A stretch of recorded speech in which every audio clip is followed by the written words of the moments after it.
Welcome back to the Sooner Intel Show. I'm your host, Jason Watkins, along with my co-hosts, Kchris Griffin from the Horns Down podcast and Mr. Mason, Chris Mason from Sooners 360. If you love college football, you know you're in the right place.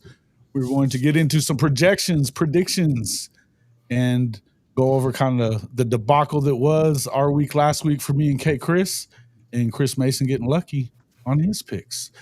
So we'll get into all that here in just a few minutes.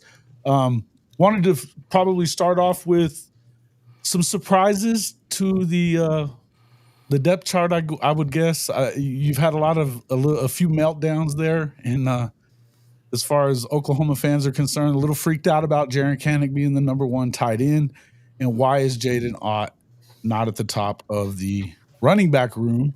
Okay, Chris, what do you think about that?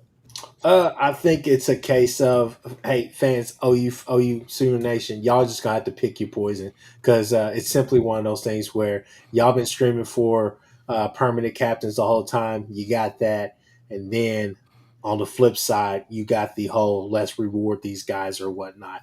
You're gonna see guys in healthy amounts, and the thing is that with these packages and building these offenses, these schemes and different things like that, I think that it's a non-issue. You're going to see Kanak out there. You're going to see those guys out there. You have to literally just go back to what we've been doing the past couple of years. You've seen a lot of oars out there for guys, and you've seen, over the years, you get to, as one of my uncles would say, you get to circle that wagon. So to me, it's kind of a non-issue, kind of move on from it. I think that obviously the whole DeMarco factor of the, kind of bipolar, the really sporadic rotations that he has, I think that's kind of, burned some people in the past. But at the same time, what I would say is simply this right here. I think it's a non-issue, and I think that will be fine.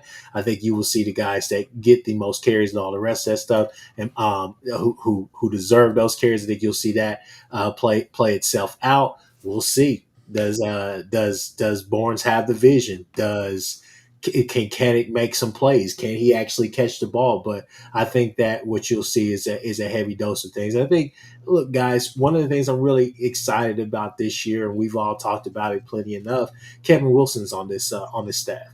And I think that I think that Arbuckle, personally, I think Arbuckle is a guy who's not going to be like some of the guys we've had in the past. Whereas he's going to listen to those guys, he's going to gel with those guys, so he's going to be able to glean things from them as far as being able to want to be very multiple with his scheme. So what that means is that, hey, you got somebody who is just the same, on the same wavelength as that, with a Kevin Wilson, a guy that is not scared to go out there and show you a bunch of different formations throughout the game to get the look that he wants, and just, whatever he's trying to do that day, whether it's run or pass.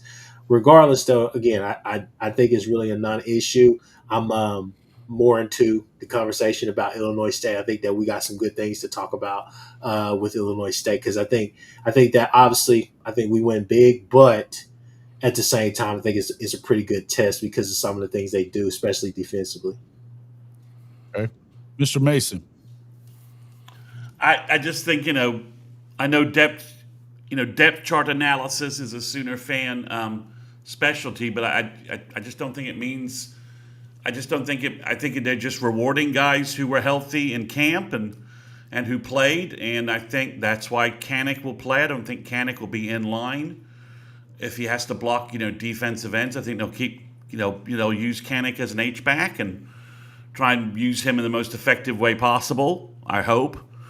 And then at running back, it's got, no one else. The only two backs that really were around for, August camp were Barnes and Blaylock. So they're just being rewarded for that fact. I imagine Is that a concern for you, though? Because I think that's where the concern is coming from, is that, like, why is he hurt now? Well, I don't think he was hurt. I think he banged his shoulder up, and they basically, they banged his shoulder up, and they basically kept him out of the rest of practice. He's been going through drills and doing stuff, according to all the sources I have. They've kept him out of contact, and I think they're going to ease him back. I think we'll see Ott get carries. I think we'll see Blaylock get carries. And we see Barnes get carries. And if things go right, we'll probably see X-Rob as well. The only guy who won't get, maybe even Gabe Sawchuk will get a carry or two. The only guy we won't see is Taylor Tatum because he's not cleared yet. So I it's I just don't think the Ott thing is a problem until it's actually a problem. And if you're looking for problems, you can make something out of this. But I don't think the Ott thing is a problem until it's actually a problem. That's kind of my viewpoint on it. Okay, fair enough. I don't disagree with you.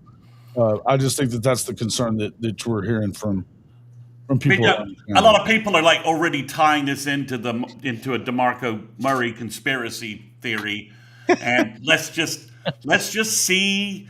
Let's just let things play out, I've been sort of banging my head against the wall all week because I'm trying to listen to podcasts about Illinois State and the 2025 Sooners, and all I hear are podcasts where everyone is rehashing their PTSD over the 2024 Sooners. It's like, guys, turn the page, move on. So but yeah, I mean, I was a little surprised we had as many oars on the offensive line, but that's the way they want to handle it. Then so be it. But I think overall, I'd rather talk about the depth chart on the defensive side of the ball where it just looks stacked, man. It's just it's just every position you think that there's real competition going on, and guys are going to have to play at an elite level to keep their snap counts up. So I love that. Right. So I guess that's the feeling out there right now is that it is just kind of rewarding them for being there. Obviously, this is Illinois State. It's not like you have to have all hands on deck for this. You heard the coach from Illinois State talking today about hoping he could get his guys out of there healthy. That's not usually a good sign when you're coming into a game if you're just worried about health. I would just, in view of the fact that that's the case, I wouldn't be too concerned about who's on the field. I think you could put your third stringers in and run away with this game. Well. As the great Lee Corso would say, not so fast, my friend. Okay, simply because, and hey, Chris Mason, I love what you said because I'm moving past that. I have moved past that. But what I will say to you is this, Chris Mason. The 2024 season hunts us. Why? Because that is what people are talking about right now. Because to me, if you're worried about depth chart stuff right now, I think that you have I think that you need to probably go to Sooner therapy and actually talk it out. Oh man, I mean, there's entire podcasts that need to be in therapy right now. I get that. But here's the actual point. I'm trying to make, fellas. We had Easter eggs last year. I didn't want to admit it. I was there at the Temple game with my uncle. My uncle leaned over to me and said, "Nev, I don't think that we're going to be that good this year." I said, "What do you mean? It's the first game of the year. Jackson's his first game." Nephew, we can't move better. We can't move anybody off the line. We get no push. We're not physical on the line. Look, he said, hell, Farouk just got hurt. Birch is basically out there by himself right now. He's like, we're hurt. It's going to be a long season. He's indecisive. He can't do so. Again, we scored 50 points that game, and you left that game thinking to yourself, okay, maybe we can get better. You go into the Houston game, it did not get better. You go into the Tulane game, it got better, and then it regressed, and then you pulled it out. Thank you, R. Mason. But it's one of those things, fellas, where the bigger issue is simply this right here. Can we get back to one? Obviously, the goal is to play complementary football.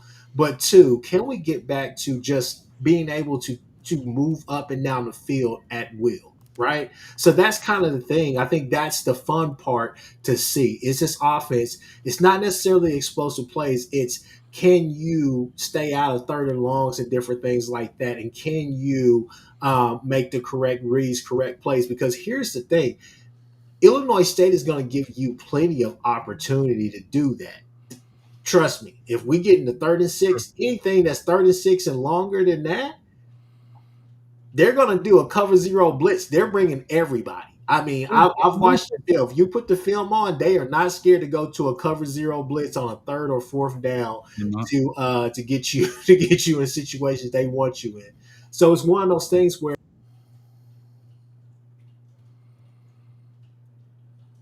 You muted yourself, Chris. Chris, yeah, I was like, is that me or him? Oh, sorry. To be honest with you, I watched the game last year with Iowa. I think I pressed the space bar. Sorry about that. Regardless, so I watched the game with Iowa and Illinois State, and I said, hey, even though this is 40-0 after the it's all said and done, that doesn't necessarily tell the true story. If you go back to that first half, what BV and a lot of these other people are saying, it was actually a pretty interesting game because they were able to, one, move the football on Iowa. That's a good defense. And two, they were a couple of turnovers away from actually making it an interesting game, at least in the first half. So there are some things that we could talk about with Kansas State, but I mean, not Kansas State, but Illinois State. But to me, that's the more interesting thing than the depth chart talk is the simple fact of, can we answer that first question? Obviously, the Michigan game, Texas, Auburn, those different games, those are other different types of tests, right? But the first test is, can you get back to maybe in the BV era, can you get back to that 2023 type of feel where you know you can move the ball at will when you want to and when you're running things correctly? Can you execute? Does the offense, does it seem to have some identity, synergy, whatever you want to call it, cohesion? None of the things as you correctly pointed out, none of the things we really saw in the out of conference games last year. It was scrappy, it was ugly, and the only reason the first game was a big blowout was that the defense and special teams just kept setting up the offense and all that. So I think it's interesting, but I think, looking at some of the stuff, as you said, obviously Gabe and Teddy have been doing some things this week talking about them. It looks like Illinois State has serious issues pass blocking. So if we can stuff the run and keep the QB in the pocket, our Mason and Okoye are going to get to him because their tackles apparently look terrible. Yeah. Agreed. Well, let's get into, I guess, do we want to go to our expectations for this game? Let's do our predictions for the game. Yeah. Okay. Let me set this up. All right. Yeah, listen, I would tell you that I think overall, when you look at it, you want to see them come out and like really get going early. As bad as we saw this offense a year ago, I mean, it's lifetime bad. You know what I mean? You want to see them come out there and this game's over with middle of the second quarter at the very latest. This is over. You're getting new guys in, everything else. That's my feeling on it, right? I don't know. I just feel like that's kind of what you have to have. It's just me. We just look clean, execute well, get some big plays, because we were just starving for big plays last year, really. Mm-hmm. And also, as Chris with the K said, just put together some cohesive, executed drives, right? Keep out of 3rd and long, and just and I want to see guys schemed open, and I want to see Mateer hitting them, and I want to see some big chunk plays because he's hitting wide receivers in stride, and things are the timing of the offense, as you said, the identity, the cohesion, timing, all those sort of buzzwords. I just want to see a scheme where our offensive coordinator looks like he knows what the hell he wants to do. Yeah. That's would be a plus if it didn't look like first time calling plays ever, right away. That'd be good. So we kind of put together some projections for the game. Obviously, we're going to do this from week to week as well, along with our picks, our pick 5 on all that stuff. Who's going to be your leading rusher, receiver? You guys know I put this out on Twitter. There was a few folks that did answer it. We'll kind of go through yours as well as we go along with it. But let's just start off with leading rusher. Now, obviously, I kind of came in with it. I figured that Mateer's probably not going to be in for a whole lot of time. I can see Hawkins breaking off a few big runs there. Plus, I picked after you guys did, and y'all already had Barnes and Blaylock. So I went ahead and picked Michael Hawkins to be the leading rusher for Oklahoma in the game. I could see him breaking off a couple of long runs and kind of picking that up if it wasn't one of the other two guys. I could certainly see who you guys picked. Okay, Chris? Yeah, I jumped in here and I picked Barnes, obviously to be a little bit different than Mr. Mason, but simply I picked Barnes because I think that he could potentially have a main like performance in this game. I think that he could.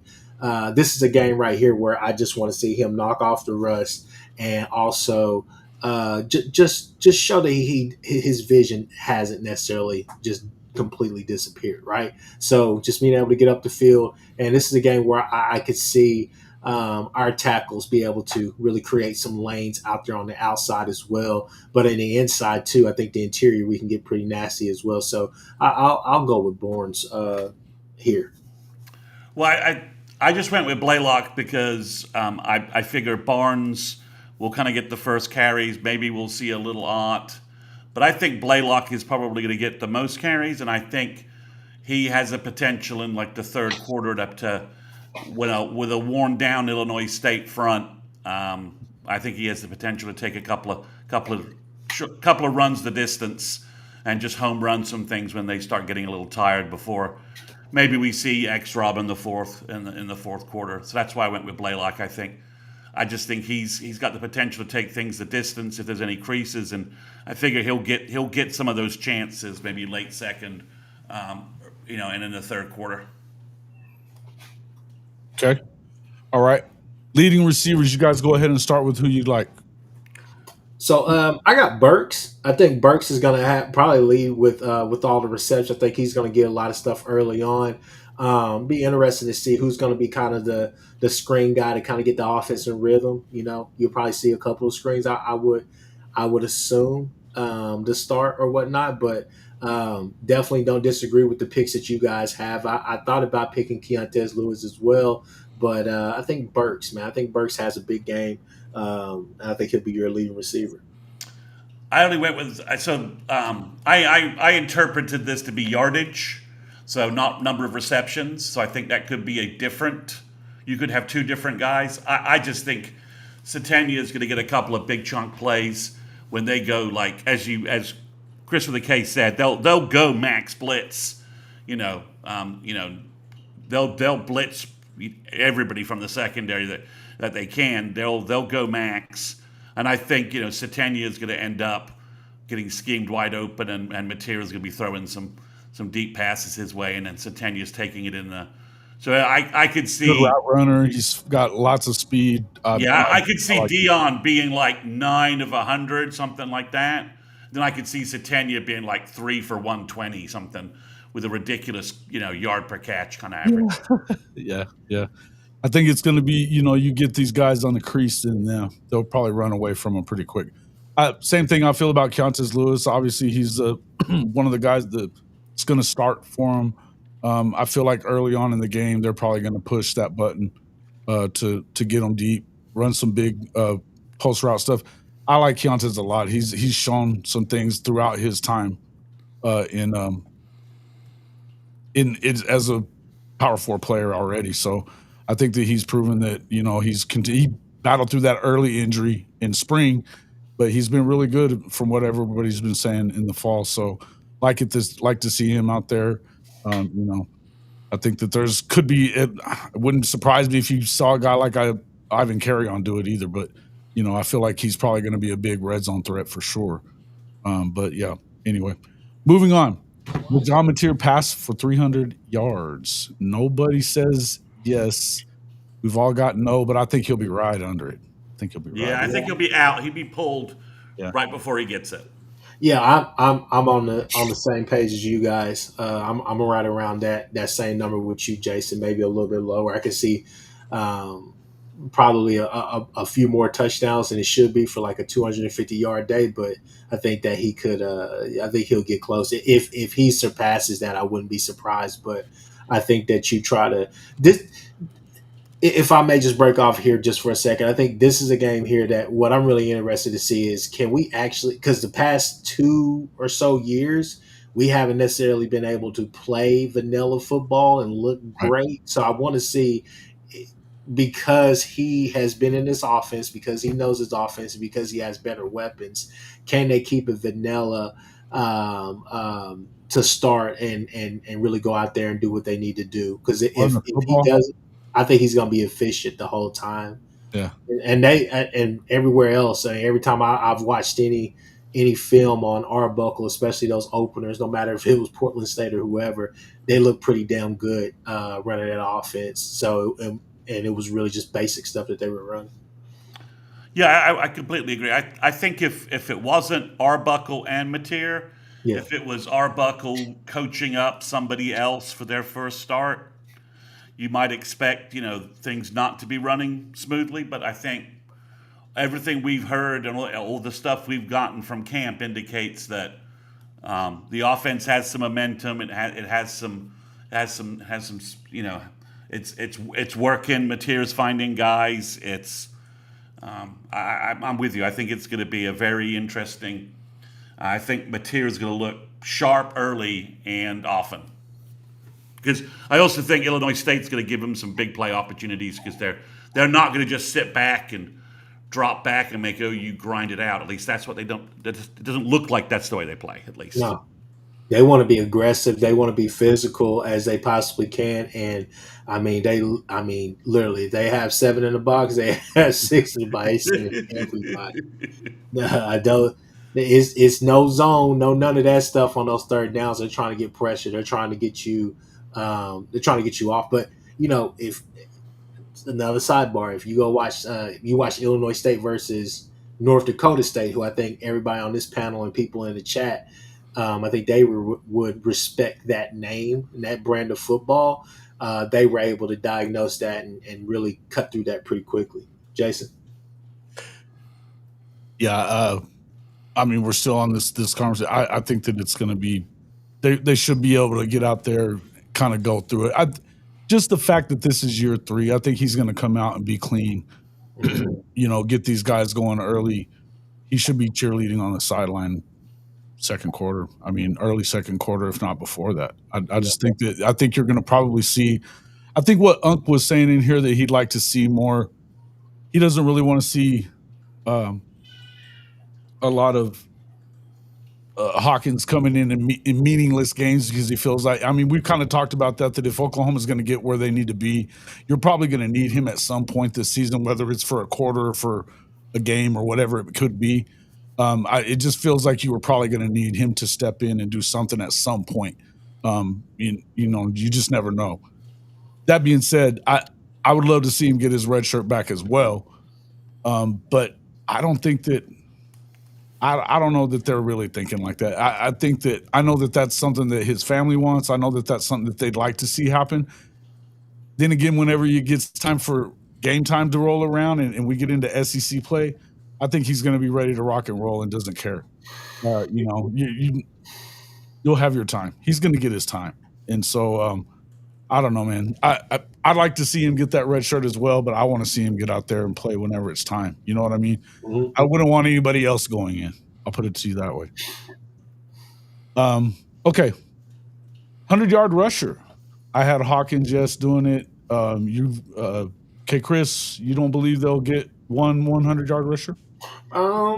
No, I think that it'll be collective. I think you'll have somebody that's awfully close to that, and have some maybe a couple of guys like Blaylock or so that has like maybe a 1 or 2 explosive runs or whatnot. But I think that you'll get over 100 yards collectively. I think you'll be way over 100 yards collectively, but I don't necessarily see just one guy. I think you'll be able to get different guys in there and be able to run the ball effectively. Yeah, it's interesting. It's the thing, when I said Blaylock, the one variable in this is, how many yards does Mateer get on the ground? If you bring Hawkins in the third quarter, say, how many does Hawkins get on the ground? But I think I'm betting on Blaylock.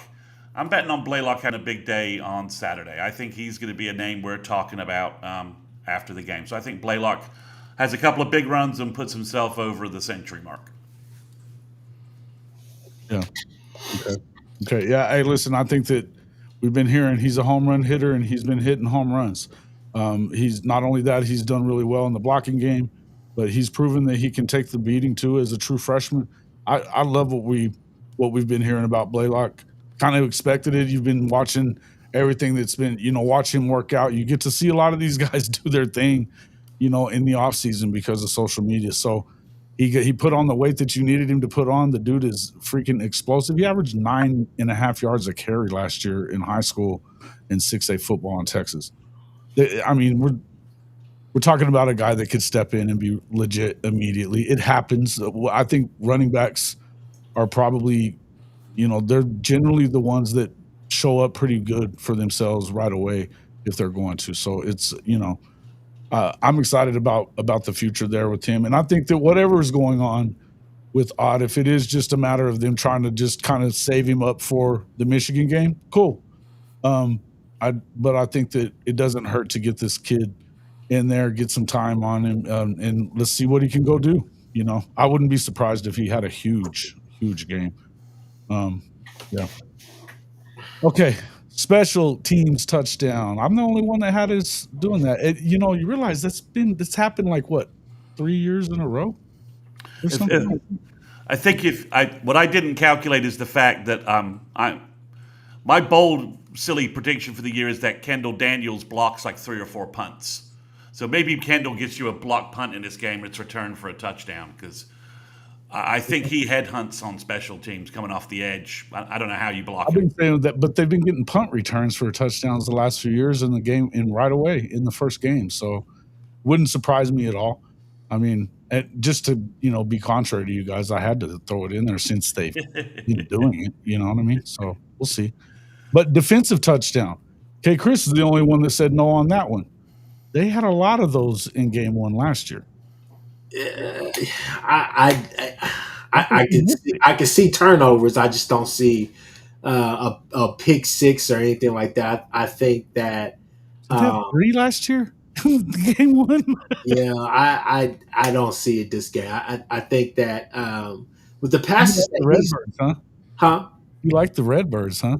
It's not that I like them. It's just that quarterback is pretty savvy, and when he's throwing to the middle, it's usually a curl route or some kind of. It's just some play to move the sticks. It's something that's very calculated.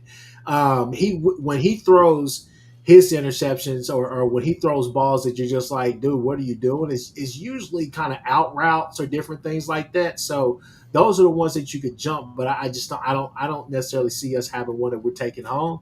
But it's just one of those things. Just watching that tape, those are whenever he gets a little bit dicey when he's trying to make those sideline throws or he's throwing out routes. Well, I don't know. Yeah, it wouldn't surprise me if they got a scoop and score either. I mean, you could see they literally had 3 defensive touchdowns in week 1 last year, so it wouldn't surprise me. Chris Mason, Pick six. Pick six. Maybe it's Kendall Daniels with the pick six. I don't know. Kendall Daniels. Hey, listen, I would not. He's getting in the way of everything according to Gabe and Teddy. So I think we get a pick six. Yeah. A lot of I think this quarterback. I think Kchris is right when you watch him on film, but I think we're going to put more pressure on this kid, and he's gonna throw a classic Oski that we take back for a touchdown. Yeah. Okay. We all expect 50-yard plus plays. I expect quite a few of them. I don't see why you wouldn't. I expect this to be, again, wouldn't surprise me if Mateer's not playing by midway through the first quarter because he's gone out there, got 3 big touchdowns quick. They jump ahead or even 4, and maybe they get that defensive touchdown. It's 28-0. You got to get him out. There's no reason to have him in at that point. Same thing for you, Kchris? Yeah, no, definitely. With some of the things that I saw that they were working on, that they were doing during that whole spring combine thing or whatnot, some of that film that I sent you guys, right. I was like, yeah, no, I could definitely see us getting a bunch of getting a few of those. I think you're going to dial those up a couple of times and see if you can stretch that defense. See if you got some guys, because you're going to have guys that your speed guys are going to be out there. Burks is going to be able to stretch the field, especially over the middle, playing that slot. But then a Satania, um, um, um, hell, Kearney, guys like that, Jermichael Carter. It'll be interesting. Hell, Keontae Lewis as well. So some of the guys that we have, they're going to be able to stretch the field and they're going to be able to get behind his defense. So it's going to be on him to find them. But you kind of again, you go back and watch a lot of the Washington State tape and see Mateer. He pushing the ball down the field, and the whole thing is that he's hitting those plays and he's looking safeties off. He's making the safeties really commit to certain things that he's doing and certain guys that are that they're scheming up. By the time that you're over there trying to commit, that's whenever the Kyle Williams and the Merediths and guys like that were just running right past you on the other side by you and your other defender, right? So, no, I definitely think they dial it up and they hit connect on a couple of these deep balls. Yeah, I think we see more big plays. I think obviously, I mean, Illinois State is a gambling defense, Yes. as Kchris has indicated. Like they're not going to sit back and make sure OU does the execution, grind out 15 plays kind of thing. It's going to be, we're going to try and get you on a 3 and out, and maybe we give up a 50-yard touchdown pass instead. And I also think another prediction: Elijah Thomas has a 50-yard or longer play on a Saturday. ET makes his debut and gets. So he is indeed an extraterrestrial. That's correct. He is an alien. So so he makes. I don't know which quarterback is getting him the ball, but I think you're going to see Elijah Thomas kind of be like. He's just different. Even Nagy said it, and Brent said it, right? Just simple play, and then all of a sudden he's gone. It's just. I think we're going to see that from ET. Okay. Yeah, that's why I said. I mean, I don't know. There could be a lot of big plays like that. I just feel like you could get it from a lot of different places. I can see definitely Blaylock. Hawkins, I mean, we've seen him take off on very long runs from the quarterback position. Any one of these receivers, Deion Burks is a home run waiting to happen if you just get him the ball. Any little crease, he's gone. So I could definitely see you're gonna have some big plays in this, and listen, man, that's what you gotta. Let's see some big plays for once, right? Again, it is what it is. Get back to big plays, right? Get back to man. You got to do it. You got to have some chunk plays. Down the field. Get back to teams respecting what we do in our passing game. I think that's a goal. That's a goal of the night. Mm-hmm. Yeah. Bevo's bodyguard. It's funny that you would call me a homer. What a cute guy he is, isn't he? All right. It's our podcast. Get lost. Run along. Does OU have an offensive? I don't know. Does OU hold Illinois State under 300 yards, Mr. Mason? They do, and I think my defensive MVP explains why. Okay. Yeah. I can see that. Yeah, that's Stoney just plugging it up there, huh? Tackles for loss, sacks, disruption, allowing the two guys you guys mentioned to clean up on the outside a little bit, pen that quarterback inside. I think the front four and the front 11 of all the depth they have, I think it shows up heavily. Okay, Chris. Yeah, no, I definitely think that you can hold them under 300 yards. I think they offensively they like to take their shots here and there. They're going to come out there just like every other team has done to us in the past. That has been this is pretty much they're heavily disadvantaged. Let's just put it like that. So the whole thing is that they're going to try to get the ball out pretty quickly, right? I think that as long as you are gap sound, as long as you have that integrity on the defensive line, as far as just to stop the run, I think that's where you can get them into a lot of issues. So when you can force third and longs, different things like that, I think that you'll be perfectly fine. And this is a good game for us to actually see if this cover 3 is going to work as well. So no, I think that you're going to have a lot of disruption inside, just like Chris Mason is saying. But I think it's going to be more on that perimeter of the defensive line. And I think they're going to have a field day. I think you'll see a bunch of guys flash. Okay. Yeah, I think I've got Danny Okoye making a lot of just getting in the backfield and generally terrorizing whatever's going on back there with his explosion. Brent says he wants to unleash him, so it's a good pick. Listen, man, I think he's been ready to be unleashed since last year. I mean, I saw him and talked to him a little bit at the Red River game, and he was pissed that he wasn't playing. You could just see, it coming off him. He just wanted to be in. So I think he can't wait to see the field, whether it be tomorrow or this weekend or next week and for the rest of the year. I think once you get him on the field, you're not gonna be able to take him off anymore. I would doubt. I mean, you're going to rotate him out, but he's going to play. I'm excited for him. That's one of my. There's a lot of guys to be excited for on this defense, but Danny Okoye definitely one of them, right? So, yeah. Anyway, offensive MVP. Look, I think it could easily be either one of the two guys that you guys had. Again, I feel like Hawkins is going to probably spend more time on the field. So I could see him being the MVP and racking up some yards. There's nothing between him and Mateer or anything like that. It's just I think that Mateer is going to not have a very long day. So I could see Hawk getting some more time in there. And I think it's probably a good thing for him to kind of get out there and be able to run with these guys a little more and just get some good reps in. So I definitely understood what Unc was saying. I just don't. I think that you got to play him in this situation. I think you want to get everybody in. So that's my expectation. Kchris? I got Mateer. I think Mateer shines on a couple of big plays that you're just like ooh and all the rest of that stuff where it gets you pretty hyped. And I think that he's probably the focal point of the conversation going forward into the Michigan week.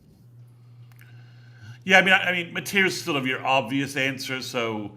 I'm just kind of going with the Tory Blaylock theme here. That I think, based upon everything he's done in camp and the fact that you're probably going to you're not going to want to waste Barnes and Ott as much on the game on Saturday. I think that I could see Tory having like a 3 touchdown, 100 plus yard rushing game, and he's kind of the star of it. But I think obviously. I think Mateer could be your offensive MVP of almost every game we have, really. So, I mean, it's kind of he's going to rack him up. So I'm just I guess I'm being sort of a counter just by saying that. But, I think, again, this defense they're going against is not going to just grind it out.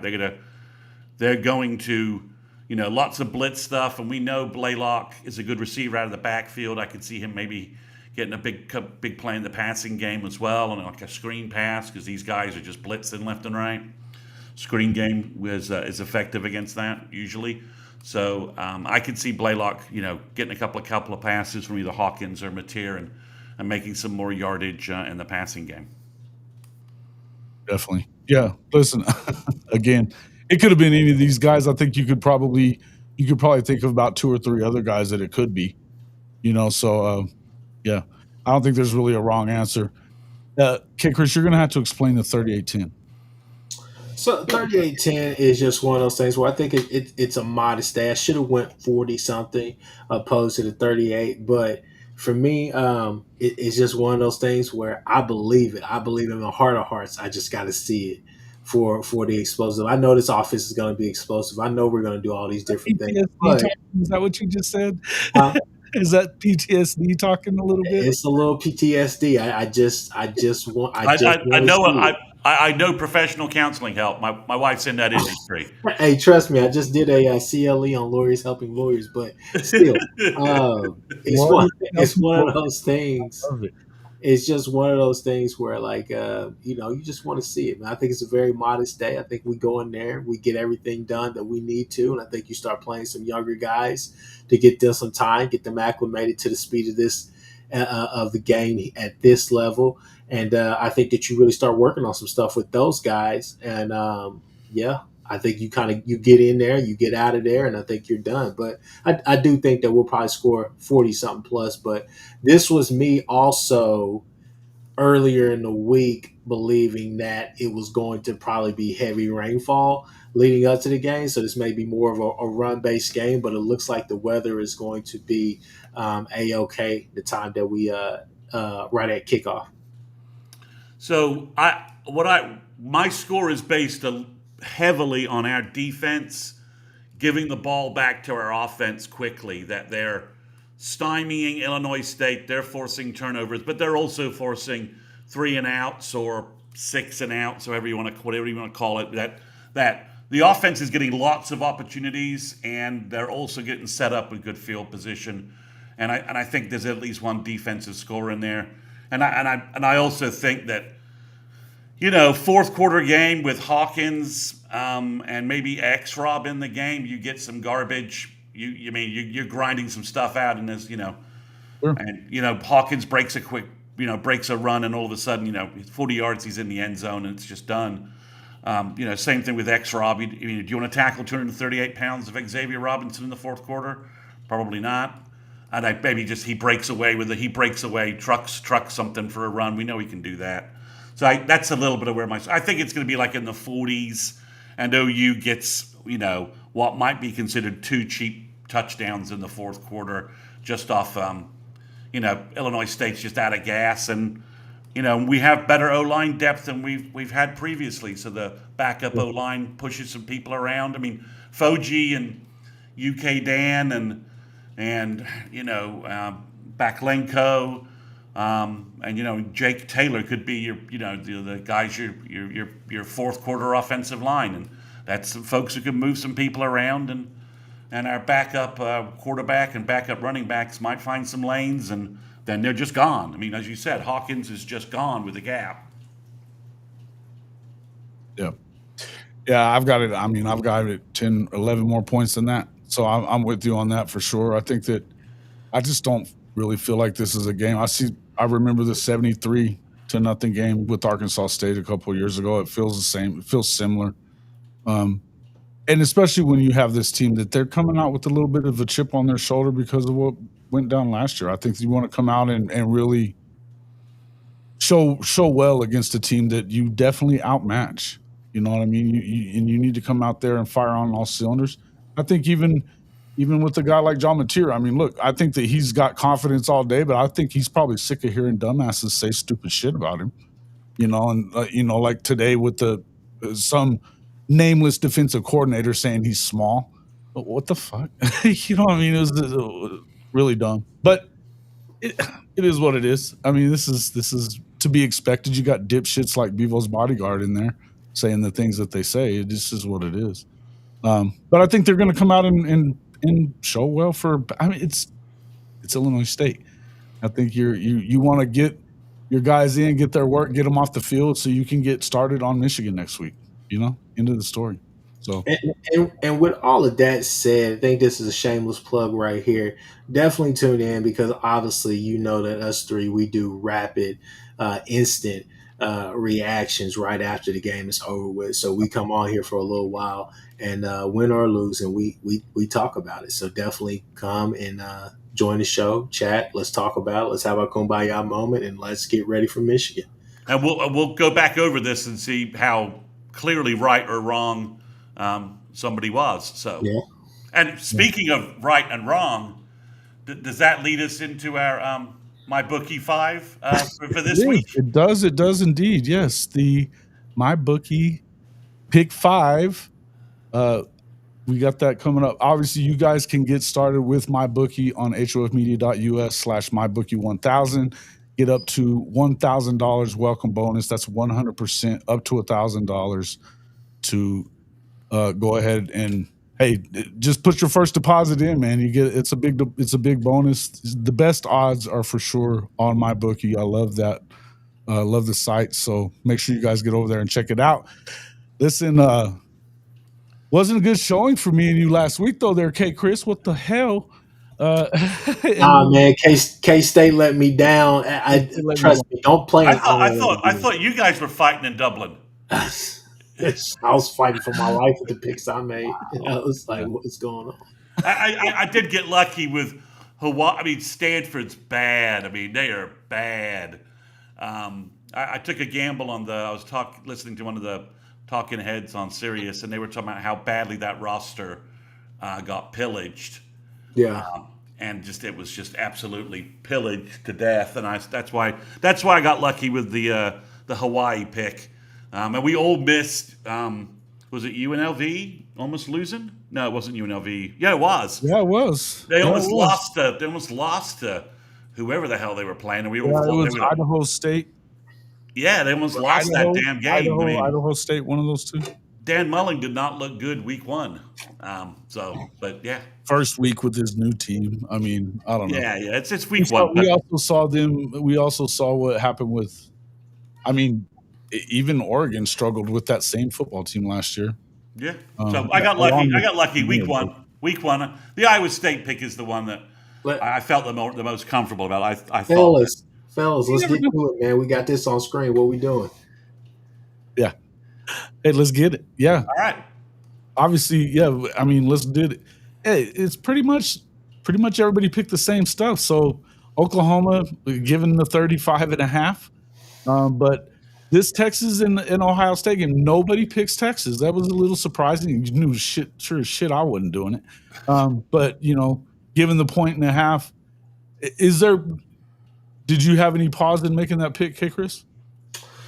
No, I didn't have any pause making that pick. I think Texas defense is going to be pretty stout. I think that they're going to try to apply pressure, but I think Julian is saying, I think this is a game where I still say this right here. You can go and do what you did last year because you think you have a blueprint for how to stop the Johnson kid, but the problem is, I think Ennis, I think Cornell Tate is still there, and Cornell Tate was really the problem for you guys last year. Texas, Bevo's bodyguard, you probably remember him. I think the run game is going to be solid. It's going to be different. It's going to be interesting to see what, because the three main scenarios is simply this right here, and Sark is involved in basically every part of it. But it's one of those things of who calls a better game. Is it Sark or is it Heartline? I think it's probably going to be Sark. But then Patricia is obviously, he's kind of a wild card as well. But it's just one of those things where I think that I give them an edge. They're at home. You kind of have some things that kind of just, kind of wash each other out simply because, yes, Arch is going to come in there hyped and everybody is, every Texas fan is, basically having that foot long, right? They like Jared with the foot long. But anyways, once you get past all of that, still, it's going to be his first true road game as starting, not Mississippi State, not none of that other stuff. This is going to be Ohio State.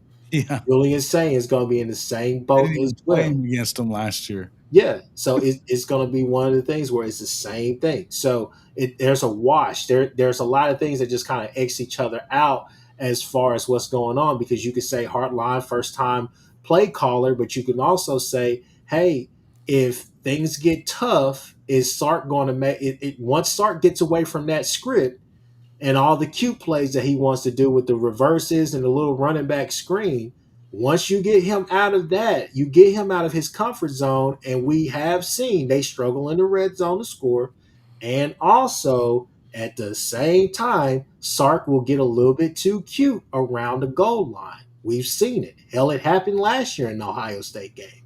So those are things that you have to factor into this. And when I see that, I say, I don't know what the hell Matt Patricia is going to come out there, but I know that that Ohio State defensively, yes, they lost some really good guys, but it's Ohio State. I think they're going to be just fine. And so it's going to be interesting to see what this NFL influence is going to look like, but we're going to have to see it. So, it's just one of those things where for me, I give Ohio State the slight edge simply because they're playing at home. But I think that Ohio State is going to have a really good day. So we'll see. Chris Mason? I I'm having a hard time understanding why no one is pointing out the fact that Texas grabbed 3 defensive tackles in the January portal and felt like they need to grab 2 more in the spring portal. No, it was 5 in the spring, wasn't it? It was like maybe it's 2 or 3. I'm not sure. I think they got like 5 or 6 total. I just wonder what's going on with the interior of their defense and their offensive line. It's also being rebuilt as well. So I just think everyone's saying, well, Texas has this talent everywhere. They got 5 stars everywhere. Well, they don't have 5 stars on the offensive line. And if they had 5-star defensive tackles like David Stone or Jaden Jackson, they wouldn't. I mean, OU didn't pick up 5 heavy in the spring portal. OU didn't pick up 5 defensive tackles in the spring portal. We picked up one guy who's third team in the spring portal. We picked up between January and spring. We picked up one dude.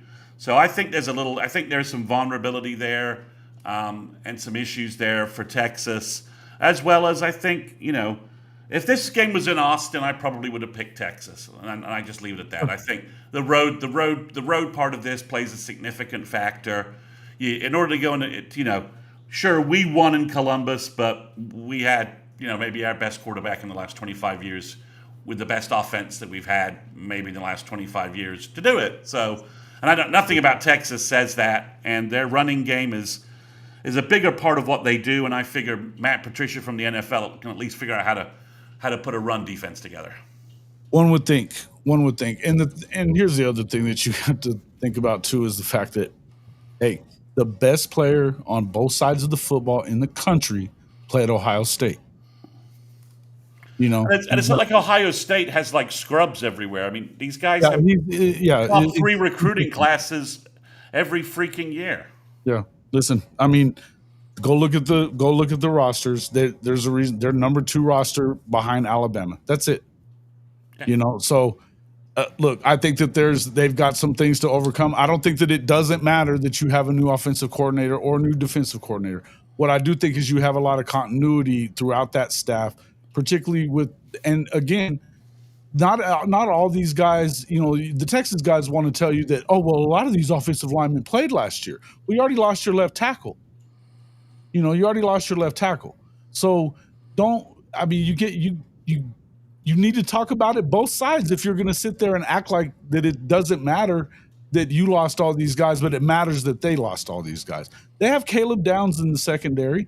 He's probably the best player in the country. If there is a better one, I would tell you it's Ant Hill. I'll give you that.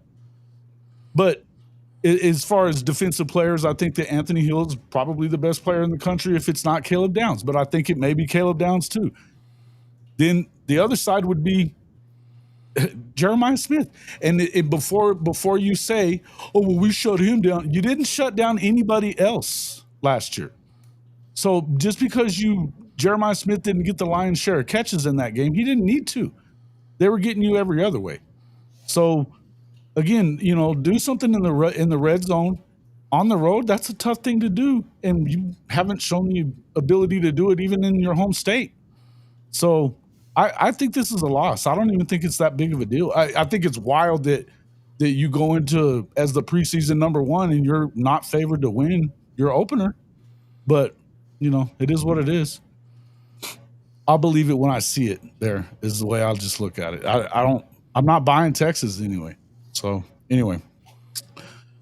All right.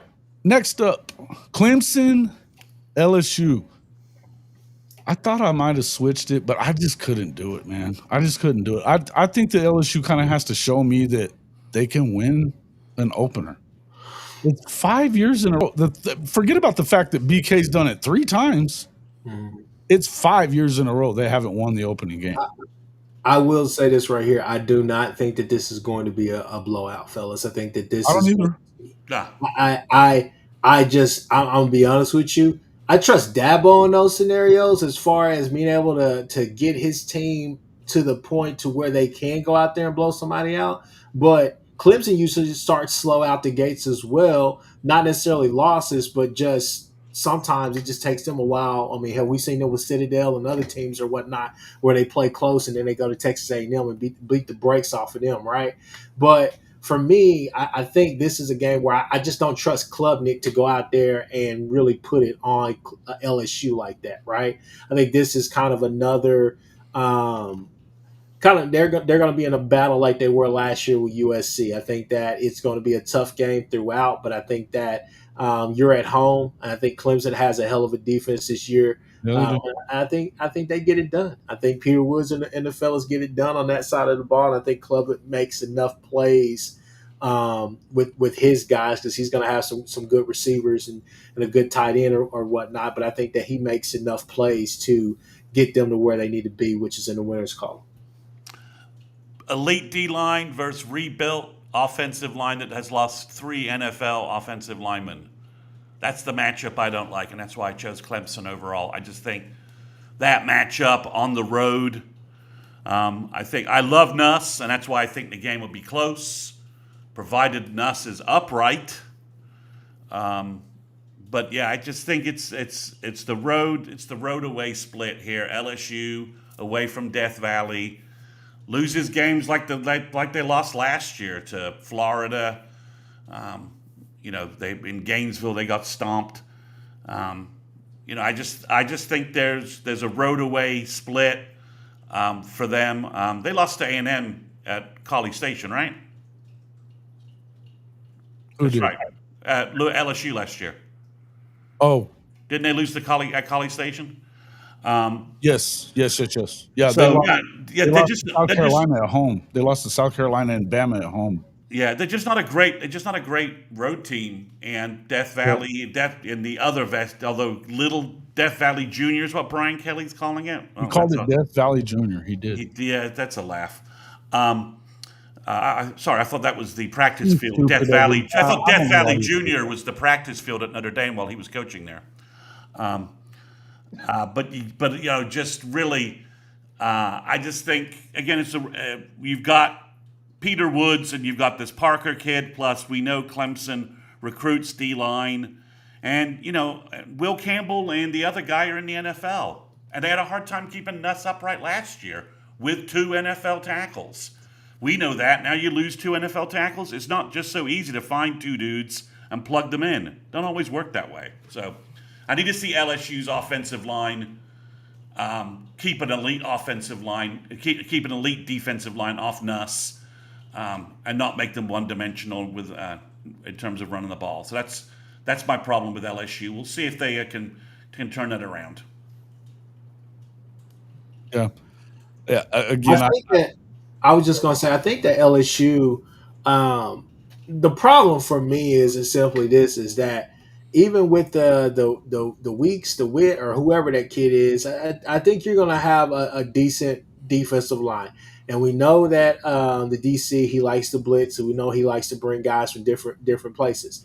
Not going to take anything away from that, but to me, it's still one of those things where that star position or whatever they're calling their nickel position. Now you're putting Harold Perkins there, and you're taking him away from the ball. Which honestly, right. he's just a guy that you just got to go. Right. Yeah, you just let him loose to go rush the. Put him in situations where it's obvious that he's just blitzing. Just let him do what he does best. That's the weird thing for me is why would you make it hard? The dude had what do you have, 13 sacks as a true freshman? Yeah. Insanity. But I get that's more of a move. I think from all the tea leaves, things that have been said, that's kind of more of him and his camp of where they see him projected as far as going to the league. I don't know if that's necessarily true or not. That's just kind of the word that's been put out there. But it's still to me. Again, you don't make Nick Bonito a spy when Adrian Martinez is on the field. You just don't. I mean, if we just being real, but yeah. Right. It's not that hard. And again, it just seems like there's a lot of weird. I mean, we talked about I think you was saying about how they played against USC. They should have won that game 3 times over and had stupid things go on 3 times over where they had taken the lead again. And then they allowed them 4th down plays, that USC didn't convert, and they give them the first down on a stupid penalty. Just stupid stuff. And so until you start seeing him be able to find a way to get some discipline into this team, you have to worry about it. And again, I think that, why are you making it difficult on yourself by taking Harold Lawson away from the line? Just put his ass on the edge and let him go. Yeah. But thankfully they're not doing it. I mean, I think and it got him hurt last year. You know what I mean? He made it through about half the season and he's out. Yeah. So, I don't know. I just feel like it's one of those deals where I think that LSU has every ability to be able to win the game. I just don't know that I believe they're going to do it. And then whenever you go out there, I mean, that's almost as bad. BK calling that Death Valley Jr., knowing he's played there when he was when he was at Notre Dame, he knows what it's like down there. It just smacks of that idiot Florida State quarterback talking his shit. It's like, what are you doing? You shouldn't be undisciplined too. You know what I mean? Yeah. Along with your football team. So, look, they're going to have to show me. They're going to have to show me. So, all right. Number 6, Notre Dame at Miami. Miami getting +2.5 at home, according to the MyBookie odds. I don't think this is close, man. I'm trying to understand why you got Miami here, Kchris, because I think Notre Dame's going to. I can tell you. I don't believe in CJ Carr. I don't believe that Notre Dame has.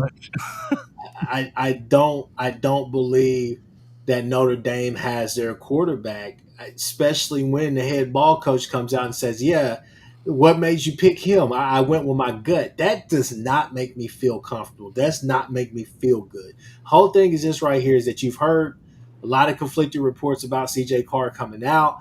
As far as like, hey, he's been solid, he's been good. There's been times where you like, oh, he threw 4 picks in practice. I don't know what's going on. Maybe we need to ask Coach Roybal. Look, Coach, you're just hating on Coach Roybal. Hey, Coach, if you see this, I love you. You know I respect you. You know I do, but I got to go against your guys, okay? I'm going to put it like this right here. When it comes to the QB battle, I'm going to give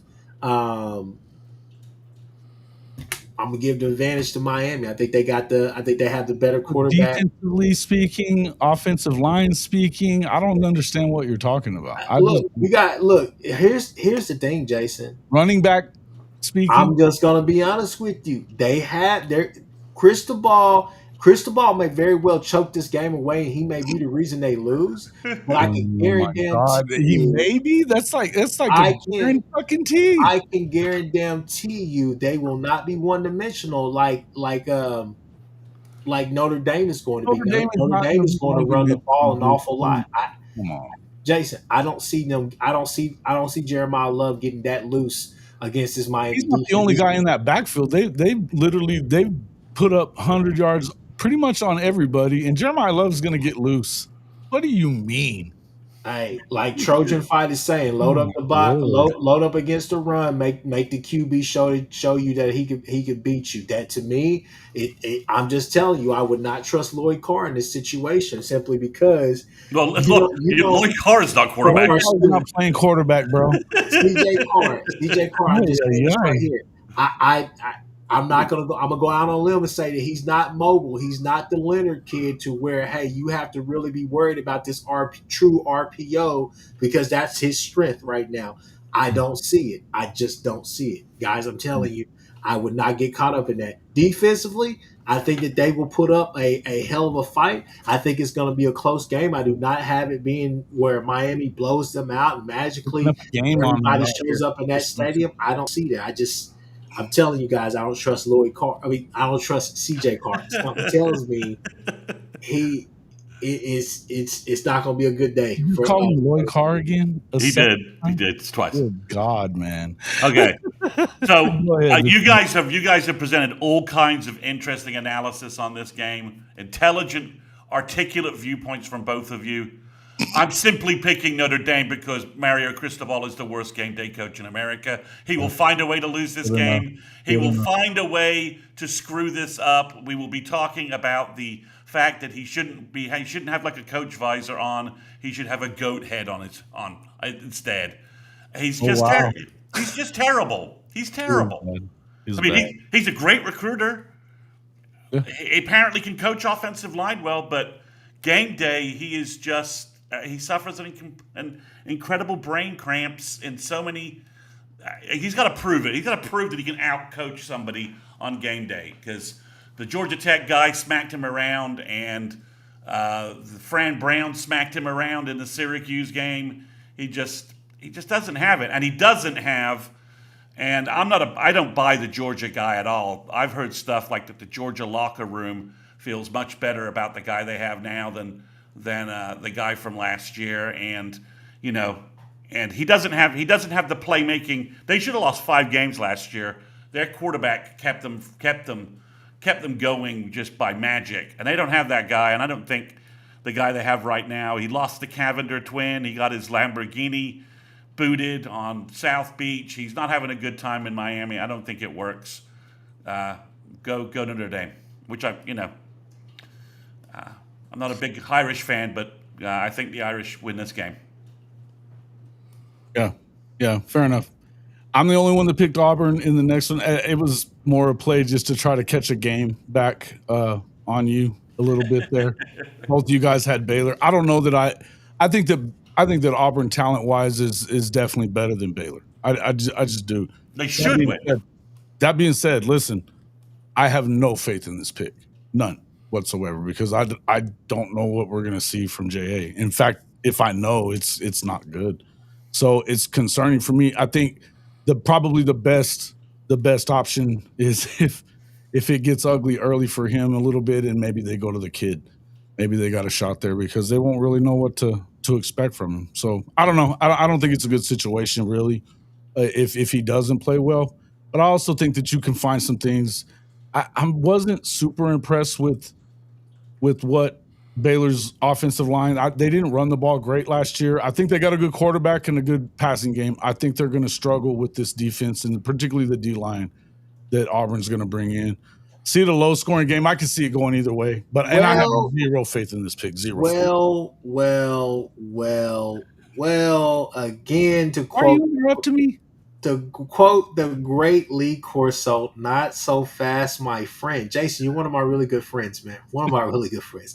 But let me tell you something. You're wrong. Okay, let me say that one more time because I know that stings. You're wrong. Okay. I'm just everything you said. Bro. I just told you I have zero faith in that pick. It must be opposite day. You still picked him, Jason. You still picked him. He's trailing. He's trailing me. He has to. He can't. He's got to riverside me at some point. Hey, right? I'm just trying to figure it out. Yeah. I'm just saying. Look, Dave Aranda is going to have a hell of a game plan to where. If somebody is going to beat Baylor, it's going to have to be Jackson Normal. And Jackson Arnold's out there driving a Ferrari. There's no reason that you shouldn't win with Singleton and Cam Coleman, all those guys out there as your wide out. So there's no excuse for it. But Dave Aranda is going to have a good ball club. He's going to have athletes, and it's going to be difficult to move the ball. So the thing is that here's the main X factor, which is Jackson Normal. Is he decisive in the RPO game, meaning that if he takes off running, does he know for sure that DN that's coming off the line that he's for sure committing? Are you over the turnovers? Are you indecisive as far as who the hell you want to throw the ball to? Are you timid on pulling the trigger? Those are going to be things that I'm looking out for, and I say, hey, when I count all those things on my hand, I say, yeah, it's Baylor, because I have more questions about them than I do Sawyer Robertson and Baylor's defense. I don't think that Baylor is going to be this outstanding team or this and that, but I think that playing at Baylor in Waco, I think is going to, on a Friday night primetime game. You know that crowd is going to be crazy. I don't know. I think it's going to be more of a thing about what's his name? What's the head coach name for Auburn again? Oh, Hugh Freeze. Hugh Freeze. I don't know why it's skipping my mind. Yeah. Well, at least you didn't say Lloyd Carr. So. I didn't say Lloyd Carr. Hugh Freeze. It's all on Hugh Freeze to get the best out of Jackson Arnold. That has to happen. If that happens, I'm wrong. Jason, you're right, and I will apologize to you on the show next week. But I don't see that. I'll count on it. I'll count on that shit. I just don't see it happening. Chris Mason? It gets down to Sawyer Robertson is a very good quarterback. He had a good year last year. It's the first game of the season. And again, like I don't have a lot of faith in this pick either because Baylor's defense was kind of a mess last year. And Auburn does have two elite guys on the outside in Coleman and Singleton. But I just trust Sawyer Robertson far more than I trust Jackson Arnold. And I know nothing about Deuce McKnight other than he's a lefty and he was really highly rated last year. And he should have stuck with his South Bend verbal because that would have been better for his career. So I think it's on the road too. I don't think Auburn found a way to lose to Cal at home. They certainly early can throw some dogs out there, so just some terrible performances. But I think, I'm going with the more experienced quarterback and the more known value at quarterback. I think for an early game like this, that's a huge element that you have somebody you trust to throw the ball, make the play in the third quarter, fourth quarter that you need. And Jackson, the last time we saw him, he was not making plays against LSU, and he was losing games, and he lost the game in Columbia. So that he did. And these guys were asking, or Kobe, make it make sense. If you just look at the record, that's all it is. I'm just trying to pick up a game there. They both had picked Baylor. I had an opportunity to pick it after they did, so it was what it was. So here's the question. Here's the question about Auburn that has to be answered, because I think that, again, I think Pate said it, and I'd say the same. I agree with that.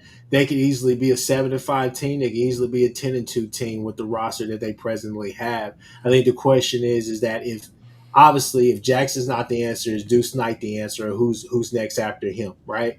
But regardless, I think the question that everybody wants to know is simply this right here: can Jackson Arnold be himself, or will he have to be some version of Peyton Thorne, right? Because right now there's not necessarily that big of a difference. I was going to say, is there a difference in that guy? Well, the difference is that he's decisive. He can at least connect. He carved us up the first half of that game, just running those sticks, running curls, running those little those quick curls, just moving the ball up and down the field, doing what taking what the defense will give you. But at the same time, Jackson hasn't necessarily shown us that he can dial it up like that. He can just carve you up, just take those things. He is still very indecisive. You can go back to the Tulane game when he was passing, and we literally are up 2 touchdowns, and then boom, here goes Jackson, putting us in a situation where now we're only up by a touchdown. Peyton Thorne passed for 2,700 yards last year. Yep. Yeah, he did. I think Jackson only passed for 1,800, 1,300, 1,400, something like that. It wasn't a lot. Wasn't much. So I think that. Well, and I heard somebody say this. I don't remember. It was one of the morning shows that we've done already this week, but one of the guys was saying he really hoped that maybe they won this game so that it pretty much assures you that you see Jackson come to Norman as the starter. Arnold had 1,400 yards. Yeah, that's what I said. 14. Yeah, you're right. You're right. It's wild, dude. It was bad, and again, 12 fumbles and 13 games that he played in. 12 fumbles in 13 games. They talk about we only had 3 interceptions. It's because he wouldn't fucking throw the ball. Wait. He had 3 interceptions in the damn bowl game too. Yeah,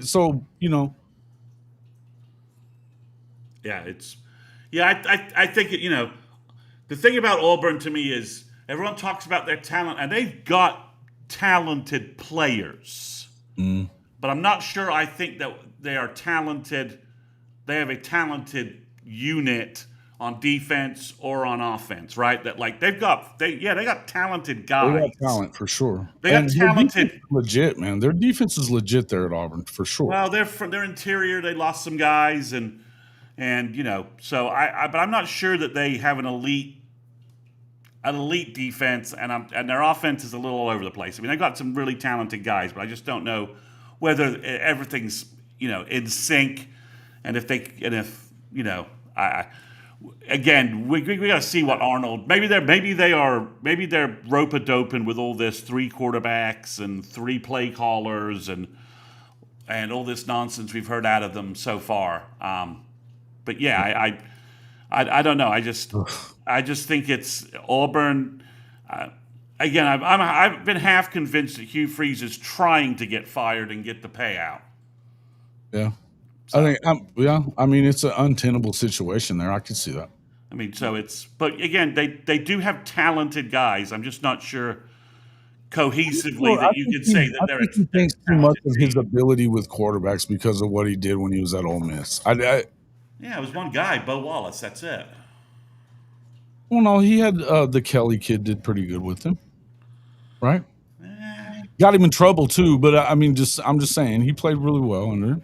Okay, he got him to the league. Okay, for a minute, for a hot minute. Okay, all right. But again, I just think that it feels like he just definitely thinks so much. And if you're listening to any of these Auburn guys that are out there, and they've got some pretty good creators out there, and they're all on his ass saying, why are you setting it up so you can blame everybody else but yourself? Right. So they're just like us. They're an interesting team. They roll in undefeated, and Arnold's playing well. Then that OU Auburn game goes to a whole other level, right? It turns important very quickly. Absolutely. Yeah. Absolutely. Yeah, listen, you should win the game if you're Auburn because you should win the game because you're Auburn and you have better players. End of story. But if you don't have it right at the quarterback and you've got a guy like Dave Aranda calling plays on the other side, it could get hairy real quick. Especially game one, right? I mean, yeah, no doubt. I mean, we all eyes on you. They're going to talk about that shit. You're the only one on it Friday night. Well, this Colorado G Tech is going to be an interesting. Georgia Tech is going to be an interesting game too. Is it on at the same time? They're about the same. Yeah, that's a dual screen for me being in Atlanta. Most definitely, yeah. But yeah, I think it was almost the fifth game here. So, but yeah, it's interesting. And Kyle, yeah, I saw the Bowman starting and Stutz is starting. I think both those guys are about to blow out their draft rankings in terms of what NFL players they are. Oh, dude, yeah, he's been killing it. They love him. They love Stutz just like we did when he was here. Yeah, love it. It's awesome stuff. All right. That's enough of that. Let's go to our final chat. Oh, shit. Well, maybe not. Hold on. Oh, yeah. Well, we're going to get into picking our picks. So I'll put them up one at a time. But let's talk about who you've got where. I found it very interesting where we had some guys picked or some people picked for the college football playoff. We're going to go ahead and just pick our entrance into the playoff. We're not going to pick it all the way to the championship round. We'll do that later at the bye week is when we were talking about doing it before. So right now, we're going to just pick the one. Obviously. Well, you didn't pick your teams, did you? I did. Yeah, I got it. I just didn't put it in there. I got it. All right. Yeah, I need Kchris and I need a mulligan after tonight. Do you? Well, shit, I had Boise in there. Yeah. Sorry. That's tough. That's tough, bud. So, Kchris, the talk. You can hear. Everybody can hear you. Let's talk about it. Turn your mic back on, Kchris. Oh yeah. Okay, so just jumping in here, man. Honestly, I think this is a solid matchup. I think that the two teams that you see right there on the left side, 1 and 4, I believe that those are the two teams that play for the SEC championship this year. Look, call me optimistic, call me a homer, call me what you want. I think you will see that. I think that's right now that to me that would be the closest that I would pick in those games. I think Clemson does win the ACC. I think they may drop a game or so along the way, but I think they win it as the ACC. Ohio State, until somebody beats them outside of Michigan. Obviously, I know Michigan, but Penn State, I just don't see Penn State beating them, Michigan, any of the teams that they just cannot seem to get past. I think Oregon, I think Oregon is going to do work in the Big Ten. I think they'll be that third team in the Big Ten. I think the Big Ten definitely gets at least 3 teams in. Utah, I have them winning the Big 12 this year. That is my pick. And then also SMU. I think SMU is probably the second best team in the ACC. Bama is kind of my surprise pick. I think that they sneak in there with like a 9-3 record, or not. I think that they're like a 9-3 team. You could switch them with OU if you wanted to, because you could say that Alabama probably has the higher ceiling, just because of all the talent and everything that's there. But at the same time, I got to see what Ty Simpson does. I think Notre Dame. I think they may drop a game. Either they win against Miami and they lose against Texas A&M, or vice versa. But I see them more or less losing at Miami and then winning that other game against Texas A&M. So their front half of their schedule is a little bit loaded, and after that it's pretty soft. But that G5, that's where it kind of screws with me, simply because I don't necessarily know if, we say the Big 12 is a league of cannibals, right? Where they just cannibalize each other the entire time. I mean, we were a part of that. But this is a year where I could say, like, obviously, yes, I think a G5 team could get in, but who the hell will it be? Will it be Liberty? Will it be, USF? Will it be one of? They're going to have to make some statements. So we'll You kind gotta of have explain to to see. me the SMU pick. You gotta explain to me the SMU pick. SMU schedule is. That's your second ACC team, right? Yeah, it's kind of their schedule is light, and Jennings is returning. I mean, I just think that they're going to kind of be one of those teams that kind of goes unnoticed, but stays around that the top 12 teams. I just think it's going to be hard to keep them out. I think that they'll. I think they may get a bit of luck. Either they'll be in the ACC championship game again against Clemson, or they won't. But I think they may get a bit of luck of the draw, as far as some team before them maybe dropping a game or something happening. But SMU, I just feel like they have a pretty light schedule, and why not them? So yeah, okay. Why not? Because they sucked. They didn't beat anybody last year. I don't buy them. Yeah. But anyway, go ahead. Anyway, all right. So in Utah, I guess that would be my only other question is, like, you believe in Utah, huh? Yeah, man. I think they turn around this year. I really do. I think the Big 12, after watching Kansas State, and Iowa State, if K-State and Iowa State are supposed to be your two best teams if everybody's picking them to be in the Big 12 championship game, I just don't see it. I think Avery Johnson has progressed, but still timid in his decision making as well. Rocco Beck, they're gonna call a very, very hard game, but it's gonna be hard to beat them. They're gonna call a really good game on both sides of the ball. It's just one of those things where how long will that 3-3-5 last for Iowa State? That's always a question about them. And then two is just, can Rocco Beck, their offensive line is not that good.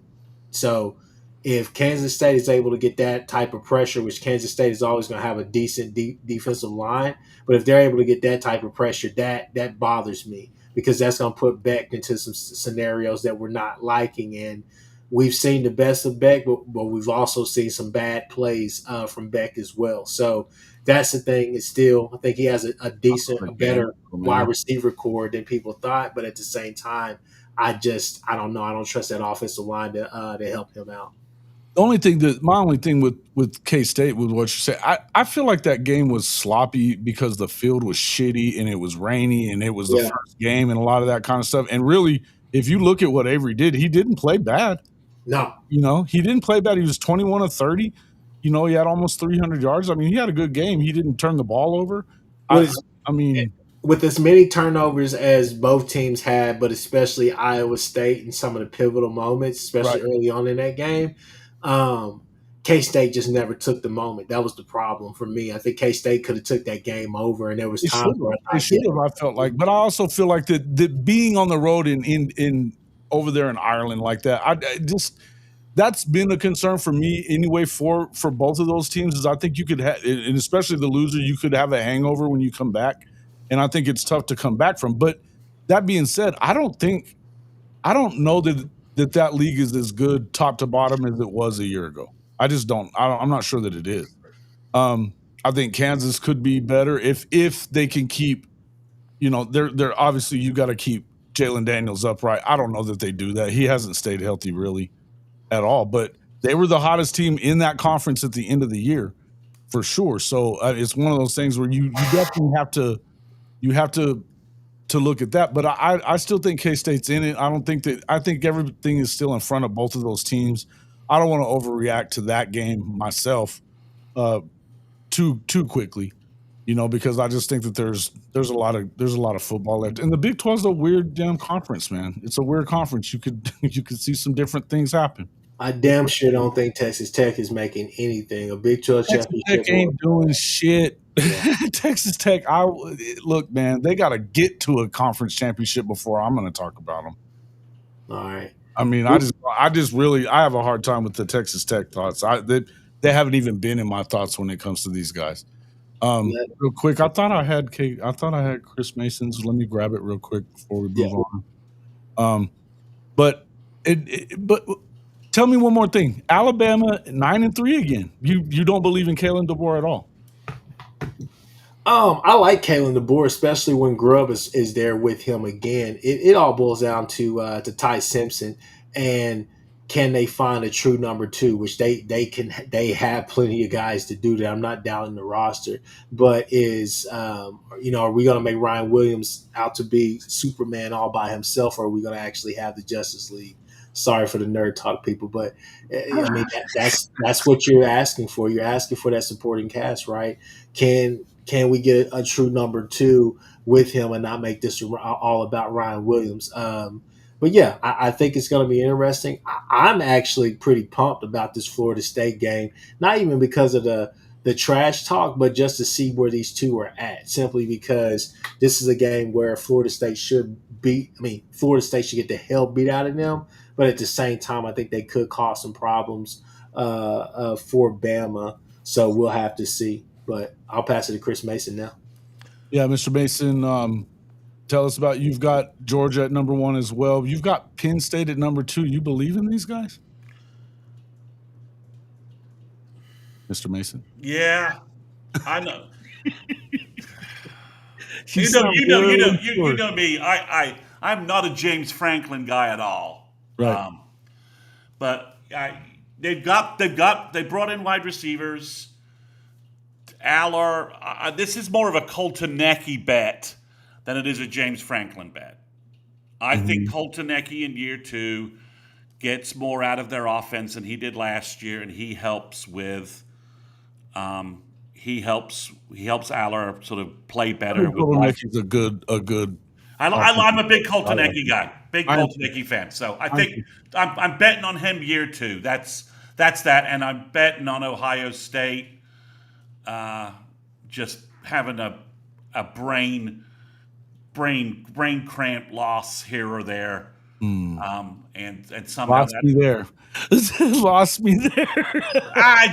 I think Penn State's good. I think Penn State has a chance to silence folks. I think Coltonecki will have their offense humming. I like what they do defensively. Their development and recruiting on the defensive side of the ball is very impressive. They got good guys. The Denny Sutton defensive end is a stud. And development-wise, I mean, I would steal their strength and conditioning and speed guys in a heartbeat. If you look at those guys at the combine, they're always they're just monsters. So I think that's never a question for me. Yeah. So I'm going with Penn State against my better judgment against James Franklin. I think obviously Clemson beats LSU, Clemson beats South Carolina, and Clemson makes their way into the college football playoff as the 3rd seed, ACC champion. Right. And then I've got Alabama. The Alabama-Georgia championship game in Atlanta. They don't get hurt for losing the SEC title game to Georgia. And I'm going with Georgia based upon the running game, wide receivers, offensive line, hype that I hear all the time right now about UGA. So that's why I got UGA 1. Kirby We'll Smart. we'll have a preview of that in week 4. So Yeah, so we'll have a preview of that. So, rematch there, whatever we go with. I think Texas, I have Texas beating Oklahoma, and that's why Texas limps with their rag-ass schedule. They dropped the Ohio State game, they dropped the Georgia game, but they win the rest of their football games because I don't trust Lagway to be upright when they have to go to Florida. And I You think take your top lip and connect it to your bottom lip, you will shut the up. I can't believe you just did that. I've got Iowa State winning the Big 12. They won the Dublin game. I think Rocco Becht and Kyle Dupuis says I right now after what I just saw happen to Boise, I would put Tulane in there. I'm fine with that change. I have Oklahoma going 9-3 and getting the last at-large bid. I think once OU's in the playoffs, it's a whole different story. But with the schedule, it's just too many body blows. I think Notre Dame's going to be fine. Marcus Freeman has that program humming. I like their talent on offense and defensive lines. C.J. Carr, I think, will be a game manager, but I like their running backs and I like their offensive line. They have that schemed well. Ohio State, I just think they're gonna like somehow Ryan Day is gonna out Franklin and lose to them somehow. Don't ask me how he does it. I have Oregon against my better judgment there, just because I'm unsure about their wide receiver situation. But if Dante Moore can click, and I like Lanning and I like the talent out in Oregon. Georgia Tech's my flyer. They beat Clemson, lose to Clemson, and they take Georgia to the fourth quarter again, and kind of can ride that momentum to being 10-2 and being an at-large bid. So I took some gambles here, but I have OU coming in after losing to Texas, losing to Alabama, and dropping the LSU game. And I'm not quite sure how I have LSU not in the playoff, but I managed somehow that will just happen.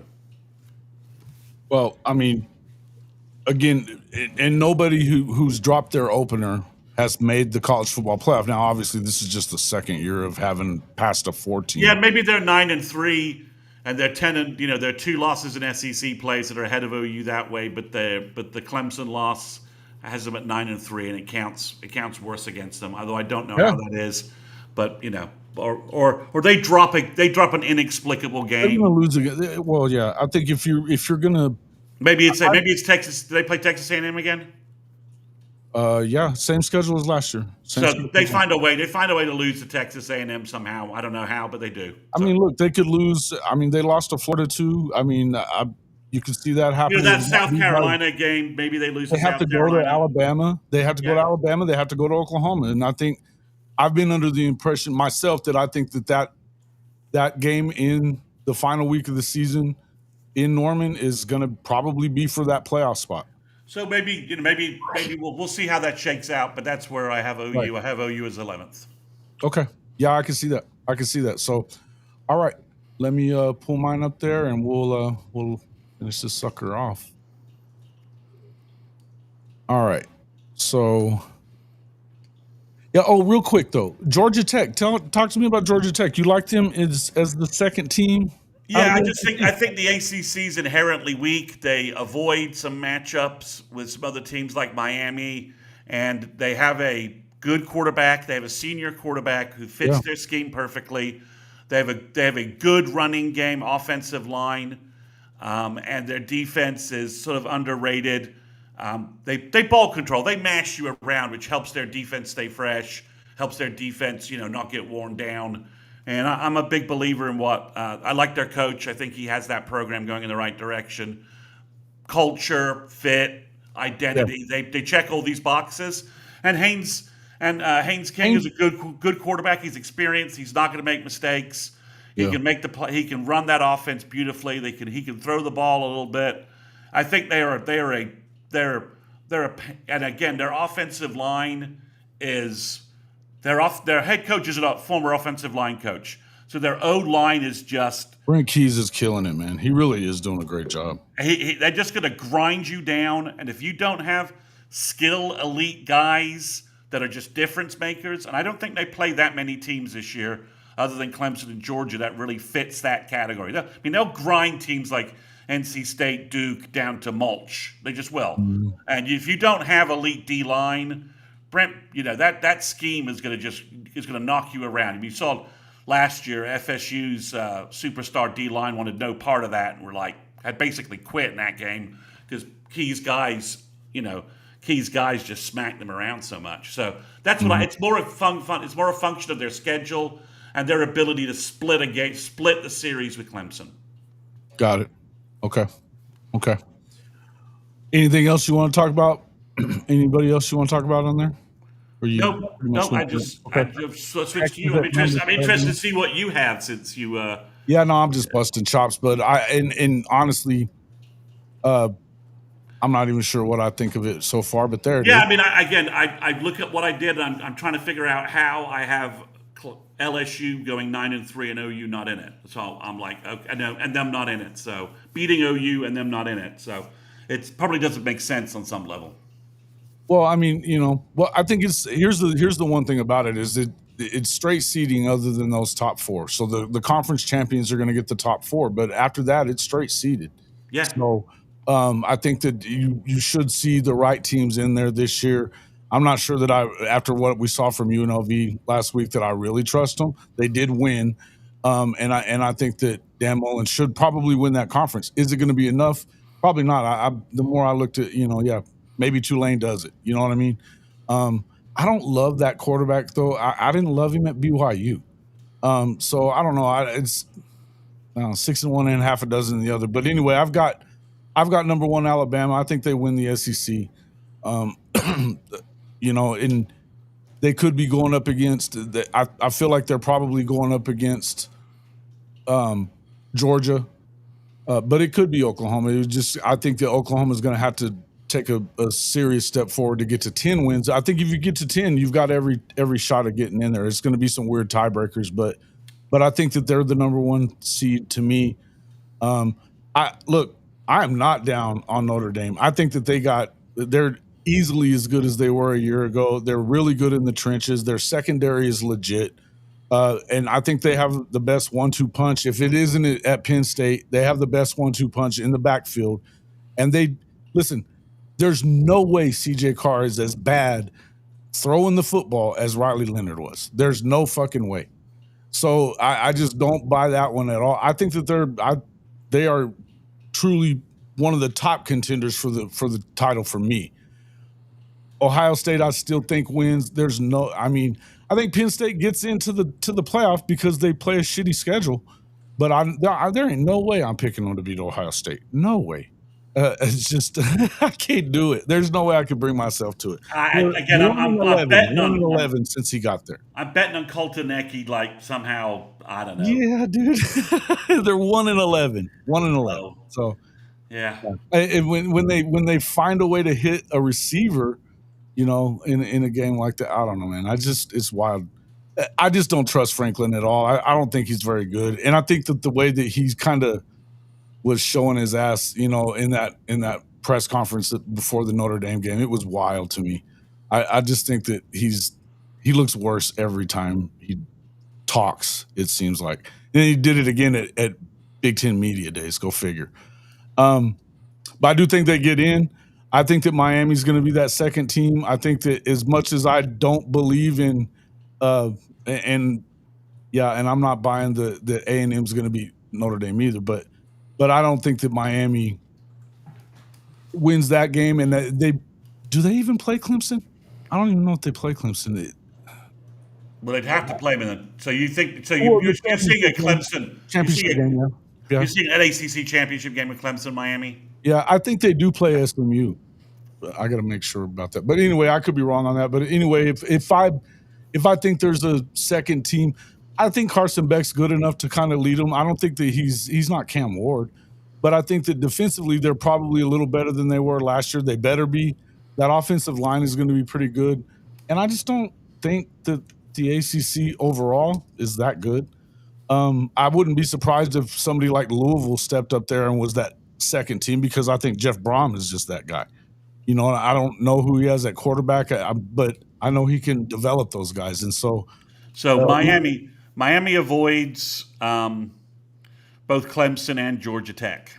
okay, yeah, see, But they get Louisville and they get SMU. So and that Florida game could trip them up. Also, you know. yeah, oh yeah, I think Not in the ACC, but it could hurt them playoff wise. Yeah. Kyle, you know, that same FCS team that you're talking about, they gave Oregon a run early in the season last year too. I mean, it is early on in the year. I would just tell you that UNLV, it's first year for Dan Mullen, but I don't know. They got a good squad. It's the Mountain West, for fuck's sake. They could go through it and win the rest of the way. Yeah, but as far as okay, so where are we? So top four, Clemson, I think they win the conference. I don't think that there's anybody really close to them overall. I think that, you know, you've got Cade Klubnik, looks like the quarterback you expected. You know, whenever he got there, they go, lo and behold, they went and got him some receivers in the offensive line. You know, they go get Matt Luke, and all of a sudden, you know, they look like the Clemson of old a little bit because they've got receivers and a good offensive line. And Cade doesn't, you know, not everybody's thinking that he's DJU or whatever. I think that defensively speaking, they look really good in the trenches as well. I don't really think it's that tough for them to get through a bad. How confident are you on your Arizona State pick? I like their quarterback situation. The guy that they brought in the running back from Army. He had a big year last year. Was at Army. I get it, but I mean, you know, we saw that Scatteraboo came from Sac State. So, you know, I mean, you know, this is a guy that he's a big bruiser type running back, same type of stuff. And I think that they have one of the best offensive minds in the country in the story. And defensively, I don't think they're that bad either. So, you know, look, I mean, that offense put up 550 on that vaunted Texas defense everybody wants to talk about, you know, that was probably better last year. So, you know, to me, for all that talk about, you know, how great that defense was at Texas, they didn't really play any really good offenses until they got into the playoff. They gave up yardage to every one of those teams, every team that they played. So, you know, they 550, you know, giving it up to Arizona State. I like Arizona State, and they didn't go all the way to Ireland to have to deal with all that shit and have a hangover. Look, am I super? I mean, how confident am I? I mean, shit, how confident can you be in any team in the Big 12 to not get beat when you have to? You know what I mean? I think that they're all pretty even. You know what I mean? They're all pretty evenly matched, except for Okie Light sucks. But, you know, I think the rest of them are pretty evenly matched. You know, it's just. So you see another mad scramble in the Big 12. Oh, yeah. Yeah, well, I mean, you had, 6 teams within 2 games of the conference title, the conference title game. So, yeah, it was almost tiebreaker chaos in the Big 12. Again. Well, there was a tiebreaker because BYU was out. I mean, they got. No, I mean, you had 5 teams all with the same record. I mean, that's the chaos, I think. Had Kansas not beaten the hell out of Colorado at the end of the season, that it would have been that way. Yeah, that cleared. And actually, they beat Iowa State also. Kansas beat Iowa State also. So it's, you know, they look pretty good. They didn't, you know, they look pretty good. Jalen Daniels, if he's healthy, he's a problem. Oh, he's good. Yeah, and they looked obviously last year they had a terrible start to the season when they're just dropping one play games left and right at Illinois debacle and then to UNLV. But you're right, at the end of the year they did get things going, beat Iowa State, BYU, and Colorado, you know, 3 games in a row. Probably should have beaten K-State the week before too. So yeah, it's the Big 12 is obviously is my number one wild card, other than the group of 5 champion thing. which has just been wrecked to hell with Boise State losing, and not just losing, getting embarrassed in Tampa tonight. But the Big 12 is probably the thing I feel the weakest about. I mean, on it's some mix of Auburn, mix of Alabama, UGA, Penn State, Ohio State. I'm with you. I think Notre Dame's offensive line and running game are good enough to get them through their schedule. But it's the the rest of how the SEC shakes out is tough, and figuring out the Big 12 champion is like it's like throwing darts at a board. Yeah, and as far as who was it, Sooner guy said, you don't believe a freshman quarterback does that well at Alabama. Ty Simpson's not a freshman; he's a junior. And making his, he's starting he's a first year starter. He's not a freshman. The freshman's not starting. They named Ty Simpson. And look, I don't think that if you're Ty Simpson, you don't have to do anything crazy. You just have to be able to be serviceable, throwing the ball, not turn the ball over, spread it around a little bit. I don't think Jalen Milroe, I think he was a fantastic athlete. I don't think he was a great passer whatsoever. And I don't think that they put him in great positions in a few games. And look, you go up against some of the defensive coordinators. You can say what you want about Vandy. Those guys know what they're doing on the defensive side of the ball. There's a reason why that coach, what's his name, got that damn job. He went to Vandy, but he was one of the best defensive coordinators in the country when he was at Notre Dame. So, they know what they're doing on that side of the ball. And when you got a guy like Pavia, it is what it is. But, shit. They got to Oklahoma, and it was the same thing. They hit him in the mouth, made him one-dimensional, and I think that you're not going to be able to do that with Ty Simpson. I think that Ty Simpson can throw it around. And just looking at the track record for Kalen DeBoer, he doesn't lose games in his second season anywhere. And he's got the most loaded roster in the country. And he's got Grubb back. I think that's a big. I think that's also a big deal for me. That's a big deal. Those two guys are kind of tied at the hip there. But yeah, it's obvious that Milroe is just a bad fit for what they wanted to do. I think they were trying to fit a square peg in a round hole there. And I think from a locker room standpoint, Milroe was kind of the leader there, and benching him and going with Ty Simpson wasn't practical for. And I think Sark. It may have been, but that was a mistake that they did make. I think. Yeah, and it's similar to what everyone has said that's what why Sark didn't bench Ewers for Arch is that that he would have lost the locker room if he did it. I was like, okay, all right. I think that's the silliest shit I've ever heard of. You could have won the Natty if he's that good. Yeah, well, that's certainly. We'll see how that we'll see how that shakes out. But I think that they missed their window. I got to be honest with you. That's the reason they're not in my CFP. I think they go 8-4. At the worst, they go 9-3. Well, if they lose, they go 9-3. I think that they could go worse than 8-4, but I think they go 8-4.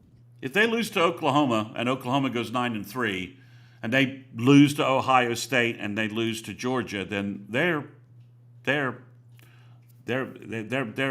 pinned in. They won't have this sort of schedule to get in with their 9-3 record because they're not playing that many elite. Their SEC schedule's lighter than a bunch of the other teams. It's just that OU Texas game. It sends Texas and OU in very different directions based upon what happens. Sure. It does. Especially playoff wise. It does. It's because especially if Georgia and Alabama. I keep saying Auburn. I don't know why I said that. If Alabama and UGA are pulling ahead, then there's only probably 2 wild card spots left for the SEC. Yeah, I think you probably get 4 this year. I think that they set that up pretty well. Obviously, you go to the 9 game. We didn't really bring that up, and we don't have a ton of time. We've been going for an hour and 48, so. We can go ahead and shut it down. But I think that going to that 9-game schedule, they only did that because they got the assurances that now that metric for strength of schedule is going to be heavy. In fact, they added another metric to it just to double down on it. So I think that looking at this schedule moving forward, I think that was a gaffe on the part of the Big Ten to push that hard for that because now they're matching up with you. Spot for spot, and There's no two ways around it. You're not the Big Ten is scheduling trash in and out of conference. I mean, they're not even making these guys play each other that much. They're saving they're saving them from each other. So I think that be careful what you wish for here, because now you're going to get it. These tougher schedules, and they're going to do the straight seeding. It sounds like nobody who's really interested in the 4-4-2-2 model or whatever, 4-4-2-2 or whatever you want to end up doing. I don't think that ends up working out. Even the Big 12 is like, nope, let's go straight seeding. So Sooner Legends asked a great question here, so I'll give a broad answer. Yeah, go ahead and do that. Is the SEC 9-3 or 10? The last SEC at-large bid, whoever that team is that gets in with that last at-large bid, is going to wreak havoc in the playoffs. Because the SEC is so unbalanced that that team could be 9-3, and whoever it is, whether it's OU, LSU, South Carolina, whatever, Florida, whatever team that you slot in there, I think is going to wreak havoc in the playoffs, because they'll be so battle tested. They'll have played tough road games, and they'll be, it's like if it was OU, and I think I had OU playing Notre Dame, I think. Well, OU's not going to be afraid to go into South Bend. I mean, not after the schedule they would have played.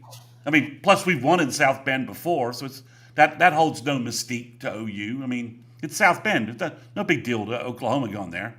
We'll steal back play like a champion sign and win a road playoff game if that's the setup that OU got. But and the matchups it's the big thing is the matchups and how things flow. I think there's lots of teams I think could get in. I think there's about 25 teams that could be in the college football playoff, discounting the 7 or 8 at Big 12 teams it could be. I just think there's a lot of different variables, like Illinois, Nebraska, all have weird schedules that help them possibly pull an Indiana, kind of an Indiana thing this year. But I think, my dark horse is, I put it in my top 12. It's Georgia Tech. That's the team people aren't talking about. If they can grind their way through they're definitely going to be a pain in the ass for teams in the trenches and the way that they do things. So the way that they do, if they can get that, they can keep that going, keep Haynes King upright. I think they have a chance. That's the hard part, isn't it? Yeah, it's the physical nature of their run game, QB run game. But if they could do that, I think that's the team that you don't want to play in the playoffs, because they'll grind you down to a 2.5-hour game, and you may only have, you're not used to the same number of possessions, and your defense gets beaten up on a 15-play drive, and all of a sudden you're behind this, your time of possessions, nothing, and you're playing catch up. So that's the wild card, I think, is a team like Georgia Tech. Styles make fights, matchups make games, and if they get the right matchup with a team that is just not used to that style, they could just hammer them for 60 minutes and pull a big upset. Mm-hmm. I don't know. I guess I don't know. I guess thinking of, hadn't really thought of a dark horse team that I don't think that you get too many dark horse teams from the two big conferences.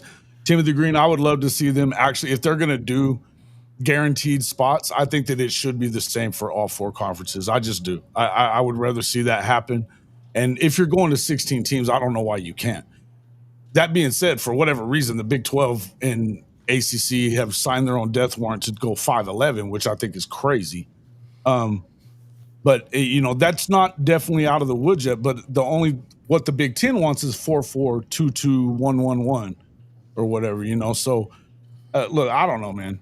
I think that myself, I don't like auto bids at all. Even, maybe for conference champions, but I don't really care for any of them. So the 5-11, but I think the 5-11 only favors the big boys, because they're always going to get the benefit of the doubt. Although, again, the Big Ten is not, Nebraska's not really availing themselves of why they don't want to play Power 4 opponents. They're up 10 to start the third, but they haven't looked good in this game. So, not that I think a ton of Nebraska, but I'm supposed to care about Illinois. I don't. No, but they could easily go 10-2. They could. Yeah, they could because they play a shitty schedule too. No, I mean this. So that's the question. You'll have some teams that just sort of fit in there. So Chris with the K, who would be your out of left field playoff entry outside of the roulette that is the Big 12? I mean, Louisville? Is it Kansas Louisville? is going to be my pick, but no, I'm not going to touch Louisville. If I had to throw somebody that can make the playoffs out of left field, if you ask me, I would say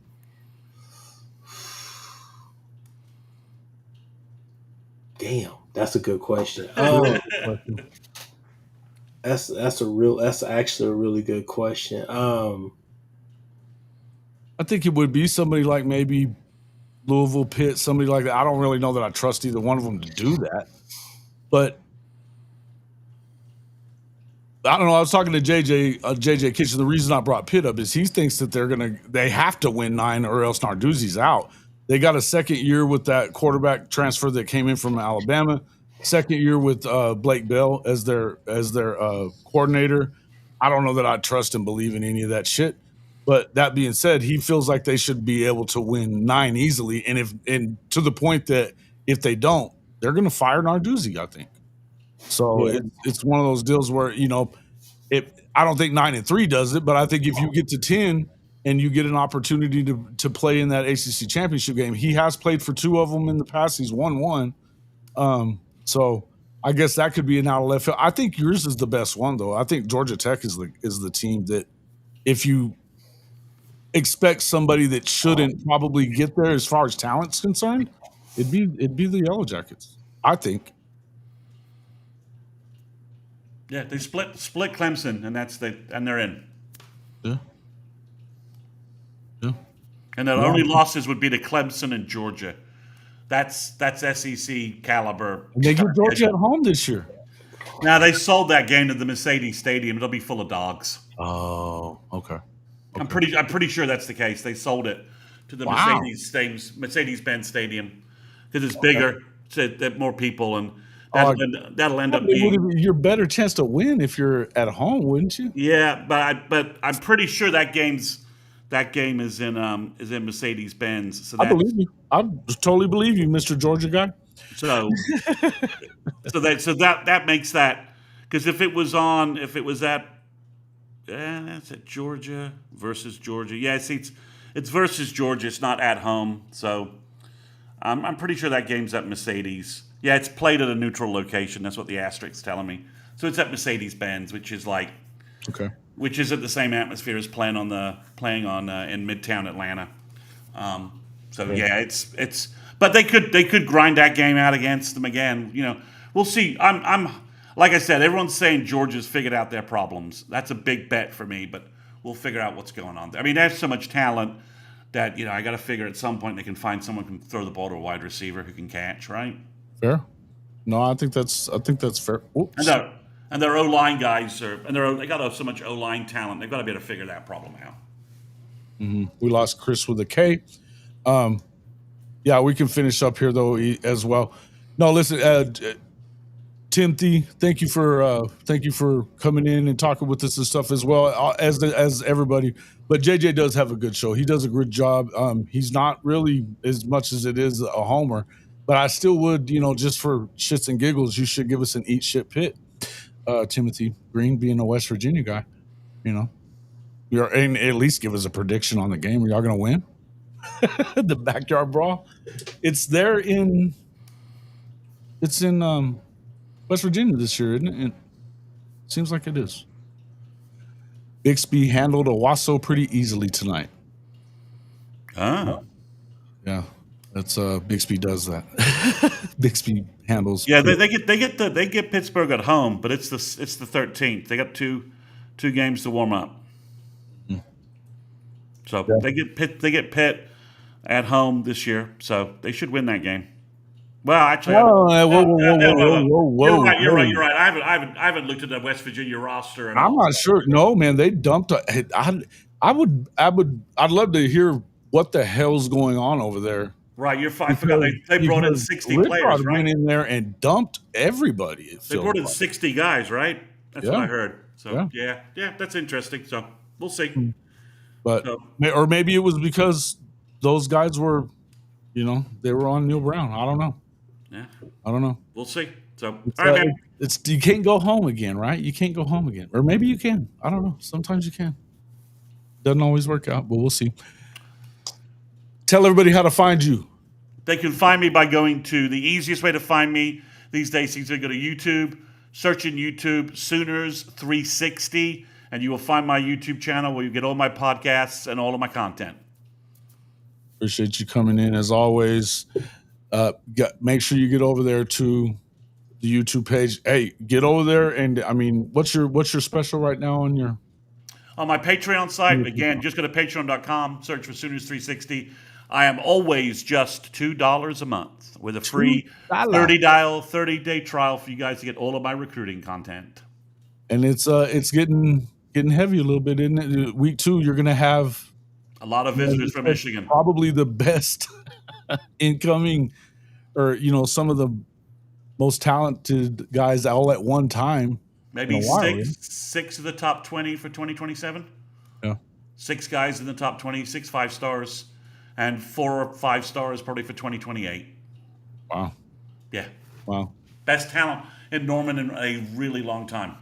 A long time, yeah. And so it would behoove them to just go ahead and win the damn game. Yes, it would. It should behoove them to do that. It's the game of the week. Everyone's flocking to Norman for it. Every big time player, every big time prospect for 2027 and 2028. Are you going to be in town?